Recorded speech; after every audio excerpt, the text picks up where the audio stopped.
Halo teman-teman, kembali lagi di channel Rama Putra. Kali ini kita akan membahas sebuah tema yang lagi hot-hotnya nih, yaitu soal program organisasi penggerak ya, yang dirancang oleh Kemendikbud. Ya bukan dirancang lagi sih sebenarnya, tapi memang sudah dilaksanakan, sudah ada organisasi yang ikut dari program organisasi penggerak itu atau POP. Dan di dalam POP itu kan ada 3 kategori. Ada kategori gajah, ada kategori macan, ada kategori kijang, dan sebaran untuk pendampingan atau pelatihan kepada guru, tenaga pendidikan atau kepala sekolah di setiap SD-nya beda-beda jumlahnya gitu kan, dan suplai dana hibahnya juga beda-beda gitu kan. Gajah lebih besar, maksudnya kategori gajah ya, bukannya gajah lebih besar daripada macan gitu kan, ya memang sih, tapi kategori gajah lebih besar mendapatkan dana hibah. Dan kategori gajah ini ada Tanoto Foundation dan juga Sampurna Foundation, dan itu kan mencuat ke publik dan menjadi banyak pertanyaan, banyak kritikan gitu kan ya. Apalagi di samping itu keluarnya organisasi-organisasi massa yang cukup besar, yaitu NU dan Muhammadiyah, diikuti lagi oleh PGRI. Nah, terus ada juga yang mengkritik seperti Rocky Gerung, menilai bahwasannya Pak Nadiem Makarim ini tidak mengerti sejarah, melihat terlalu mungkin ekonomik, mungkin bisnis gitu ya, tidak dalam pendekatan etis, melihat kalau NU dan Muhammadiyah itu punya peran penting dalam membangun pendidikan di Indonesia gitu kan. Nah, terus ada juga yang menganggap bahwasannya ya Sampurna Foundation itu kan perusahaan rokok, apakah etis atau tidak gitu kan. Ada yang bilang juga seperti itu.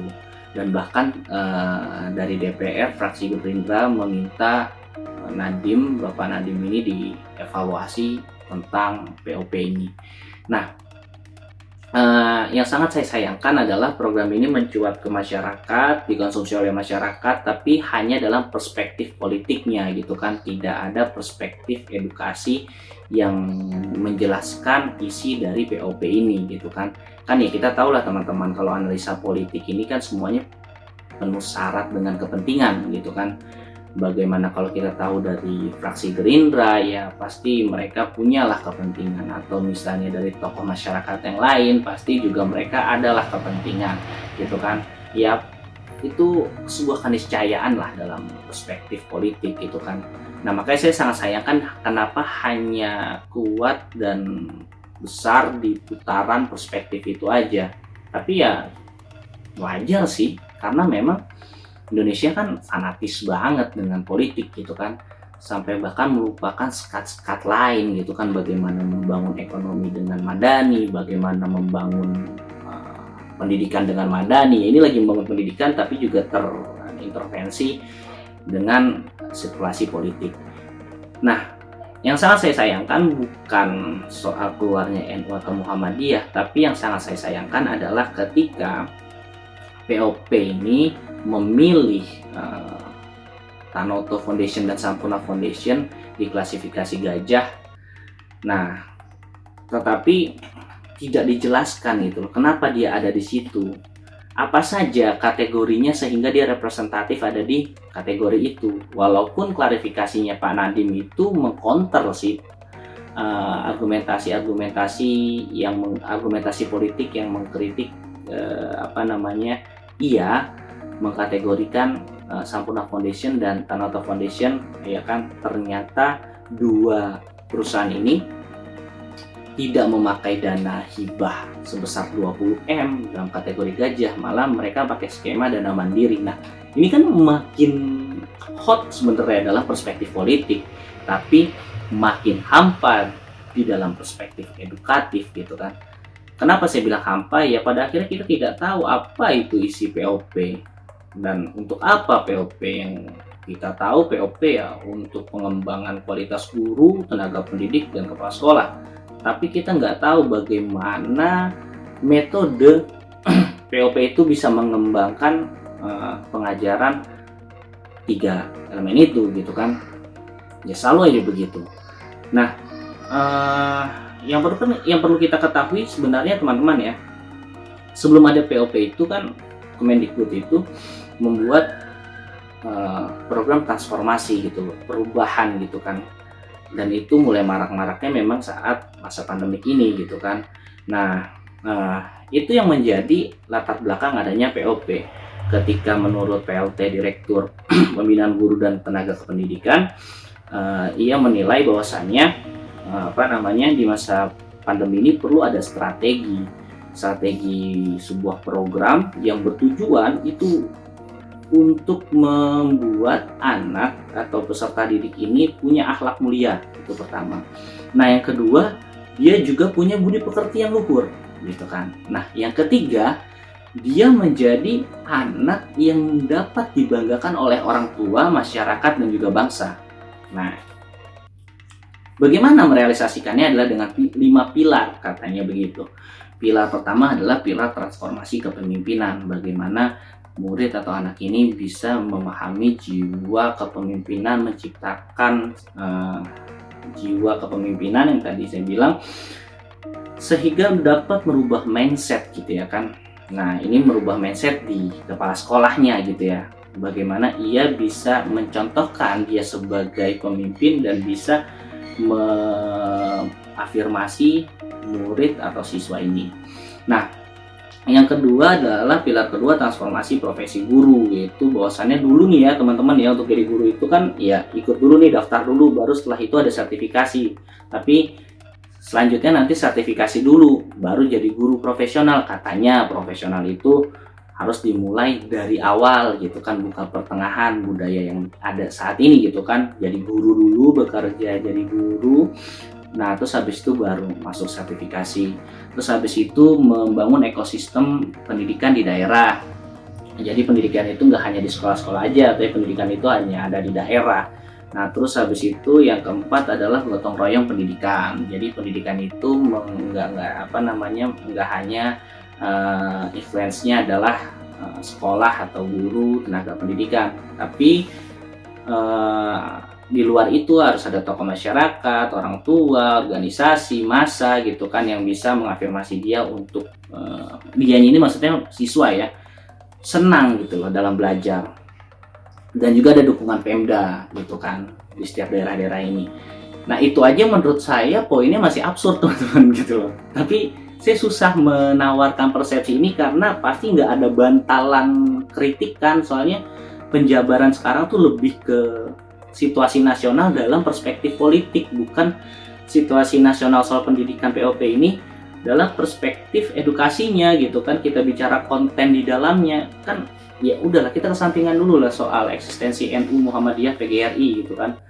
Ya walaupun dia punya kontribusi besar, tapi maksud saya kita pahami dulu kenapa itu bisa terjadi, bukan organisasi besar itu dalam kategori gajah, tapi itu kenapa bisa terjadi, kita pahami dulu kontennya kan gitu, sehingga nanti kita bisa mengiyakan atau menolak gitu, bukan hanya dari sendi-sendi etis itu bagus sih, tapi ya etis kalau tidak rasional juga menyebalkan kan gitu kan.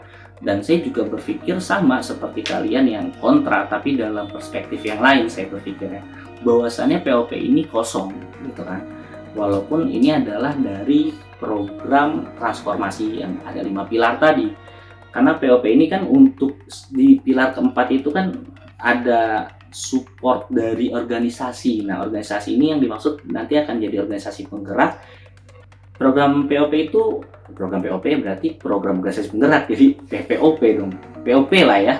Itu kan targetnya 2 tahun, 2020 sampai 2022 gitu kan. Nah, dalam 2 tahun ini kalau misalnya menjadikan si murid dengan sistem pengajaran guru yang di-upgrade, terus berakhlak mulia tadi gitu kan, mampu disenangi oleh orang tuanya, lingkungan dan negaranya, ini kan metafor banget gitu loh. Ya gimana gitu kan, gimana membuat murid kayak gitu kan. Maksud saya gimana itu sebuah capaian yang sangat mulia gitu kan. Deskripsi dalam kehidupan nyatanya seperti apa kan gitu. Nah, Sedangkan saya sepakat dengan Pak Nadiem, sangat sepakat. Saya mengapresiasi tidak adanya UN, saya mengapresiasi dia mau menukil ke persepsi yang nggak populis, yaitu soal tingkat kualitas pengajaran. Karena saya sepakat, pendidikan kita ngaco dari dulu sampai sekarang, ya maksudnya nggak progres, ya kalian lihat aja lah, predikat PISA, malas nyampainya juga gitu, Indonesia ada di berapa terakhir, ranking di belakang ya, di bawah gitu ya. Ya ini kan bukti bahwasannya memang pendidikan kita ngaco. Saya berpikir juga kurikulum bukan masalah kurikulum yang digonta-ganti, tapi kualitas pengajaran guru atau tenaga pendidik tanpa mengecilkan marwahnya, karena mereka adalah pahlawan tanpa tanda jasa. Tapi mereka juga bisa menjadi korban kebijakan pemerintah yang ngaco. Nah, sekarang kan mulai menarik nih, poinnya mau meningkatkan kualitas pengajaran, tapi ternyata blade-nya yang menjadi grand design-nya, ya kalau ngaco ya pasti saya bilang ngaco lah gitu kan. Ketika POP itu adalah akibat dari program transformasi, tapi program transformasinya isinya tuh kayak cerpen gitu kan, bicaranya soal harapan, mimpi, bukan target gitu kan. 2 tahun ini kan target, berarti deadline-nya apa, harus sampai mana. Akhlak mulia itu ya kalian coba deh nalar gitu ya, kita sama-sama nalar ukurannya apa gitu ya kan. Dan kalau misalnya mampu disenangi tadi gitu oleh orang tua, oleh lingkungan dan negara, terus kalau ada satu orang tua yang melarang anaknya sekolah karena lebih baik memulung, lebih menghasilkan, itu kan terjadi dalam realitas kita ya, dalam kondisi masyarakat kelas bawah. Nah itu sudah menyalahi dong target pendidikan atau POP ini gitu ya. Begitulah, jadi kan kalau saya tarik, saya hidupkan gitu kan, rencana-rencana yang seperti cerpen gitu ya, cerita pendek yang kebanyakan isinya harapan tapi sulit untuk dicapai, jadi sayanya muter-muter sendiri gitu kan. Mungkin kalian juga akan kebingungan gitu kan, seperti saya akan kebingungan juga. Apalagi sekarang tokoh masyarakat yang populis ini nggak ada yang edukasi ke arah situ gitu kan. POP juga nggak terlalu transparan, kita nggak bisa melihat tornya, kita nggak bisa melihat petunjuk pelaksananya, kita bisa lihat adalah perdebatan politiknya gitu kan. Nah jadi siapa yang salah, bukan bicara siapa yang salah gitu kan, bagi saya adalah jangan sampai program ini benar adanya Pak Nadiem gitu ya, yang dikatakan oleh para kritikus gitu kan, atau yang mengkritik atau ini hanya dalam tanda kutip bagi-bagi kue gitu kan, atau ini hanya yang dibilang percepatan oleh Pak Jokowi, itu cepat semua, kalau ada program-program besar cepat dilaksanakan, cepat kan ya kan, cepat juga kalau misalnya nggak berjalan dengan semestinya, nggak dibutuhkan sama masyarakat, ya cepat-cepatnya juga jadi proyekan semata kan gitu.